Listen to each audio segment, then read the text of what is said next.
ప్రస్తుతం జరుగుతున్న యుద్ధం కారణంగా చాలా దేశాలు సఫర్ అవుతున్నాయి.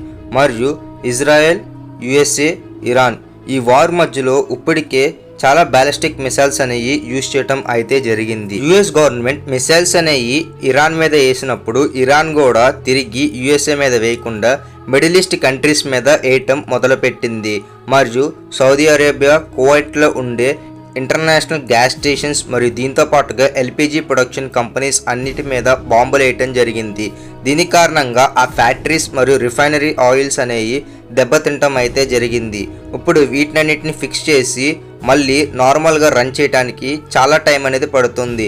మరియు యుఎస్ గవర్నమెంట్ ఇక డైరెక్ట్గా అండర్ కన్స్ట్రక్షన్లో ఉండే బ్రిడ్జెస్ మరియు దీంతో పాటుగా connectivity roads, connectivity bridges, already ఎగ్జిస్టింగ్లో ఉన్న బ్రిడ్జెస్ అన్నిటి మీద మిసైల్ దాడులు చేయటం అయితే జరిగింది.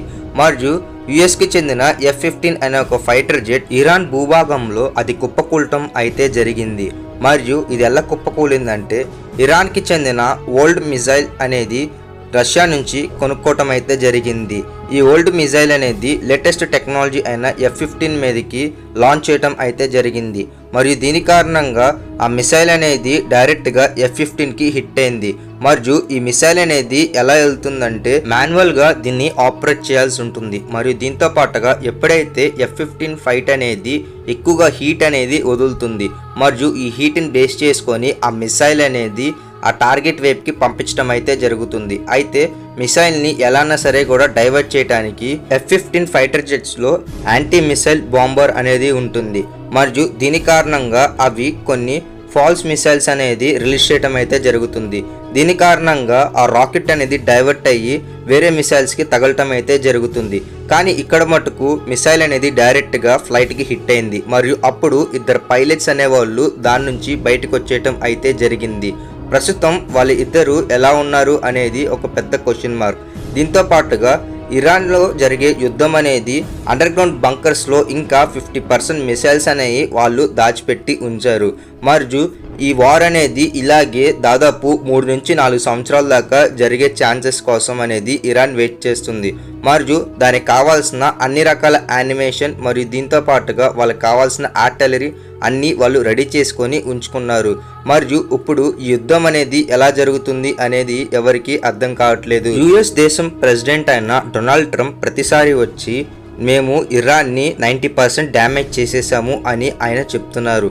కానీ గ్రౌండ్ రియాలిటీలో మటుకు ఇరాన్ దగ్గర కావాల్సిన సప్లైస్ అయితే వాళ్ళ దగ్గర ఉండటం అయితే జరిగింది. మరియు వాళ్ళ దగ్గర IRGC అనేది ఉంది. మరియు వీళ్ళు ఎలాంటి వెపనరీ కూడా యూజ్ చేయడానికి ముందుకు వస్తున్నారు. మరియు దీంతో పాటుగా వీళ్ళు తేవాల్సిన మిసైల్స్ మరియు రాకెట్ లాంచెస్ అనేవి వీళ్ళ దగ్గర ఆల్రెడీ బల్క్గా హ్యూజ్గా స్టోర్ చేసుకోవటం అయితే జరిగింది.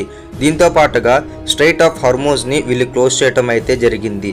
దీని కారణంగా ఫ్యూయల్ ప్రైజెస్ అనేవి విపరీతంగా పెరగటం అయితే జరిగింది.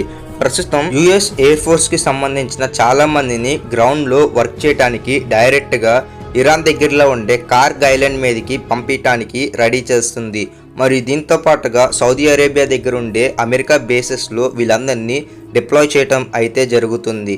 ఇందాక చెప్పా కదా ఇద్దరు ఫైటర్ జెట్స్ అనేవాళ్ళు ఎగ్జిట్ అయిపోయారని చెప్పేసి ఫ్లైట్ నుంచి, అందుట్లో ఒకళ్ళు ఈజీగా రెస్క్యూ చేయటం అయితే జరిగింది.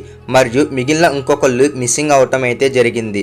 వీళ్ళ కోసం ఏకంగా చినోక్ని ఇరాన్ భూభాగంలోని లో ఆల్టిట్యూడ్ హైట్లో ఎగురుతా ఇరాన్ రేడార్స్కి కనపడకుండా చినోక్ అనేది తిరుగుతుంది. మరియు గ్రౌండ్ నుంచి చాలా మంది ఆ చినోక్ను చూసి ఫైర్ చేయటం, రాకెట్ లాంచ్ చేయటం అయితే జరిగింది. ప్రస్తుతానికి ఒక చినోక్ అయితే దెబ్బతింది మరియు దాని లోపల ఉండే వాళ్ళకి గాయాలు అవటం అయితే జరిగింది.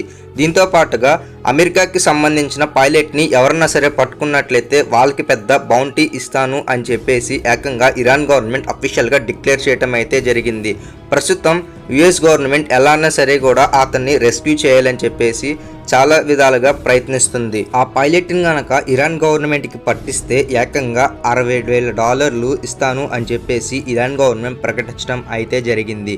మరియు అతను గనక దొరికినట్లయితే చాలా పెద్ద ప్రాబ్లం అనేది యుఎస్ గవర్నమెంట్కి జరుగుతుంది. మరియు దీంతో పాటు యుఎస్ మిలిటరీ ట్రైనింగ్ ఇచ్చేటప్పుడే వాళ్ళ సోల్జర్స్కి ఒకవేళ మీరు ఇరుక్కుంటే కొన్ని పరిస్థితుల్లో శత్రు భూభాగంలో అప్పుడు వాళ్ళు అక్కడ నుంచి ఎస్కేప్ అవటానికి కొన్ని టెక్నిక్స్ అనేవి వాళ్ళకి ముందు జాగ్రత్తగానే నేర్పించి ఉంచుతారు. సోల్జర్స్ ఎప్పుడు వాళ్ళతో పాటుగానే ఒక మెడికల్ కిట్ అనేది వాళ్ళతో తీసుకెళ్తారు మరియు కొంత ఫుడ్ ను కూడా వాళ్ళతో క్యారీ చేయటం అయితే జరుగుతుంది. వాటిలో ఎక్కువ ప్రోటీన్ అనేది కలిగి ఉంటుంది కాబట్టి 4 to 5 days దాకా వాళ్ళు ఈజీగా సర్వే అవ్వగలుగుతారు ఎనిమి ఒక ల్యాండ్ లో.